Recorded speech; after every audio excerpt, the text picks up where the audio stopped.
எத்தனையோ வேலை எப்பவுமே வேலை அத்தனைக்கும் உண்டு வெற்றி எனும் மாலை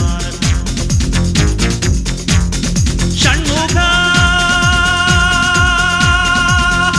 உனது படைப்பில் உயர்ந்து விளங்கும் பிணையா அம்மா சண்முகி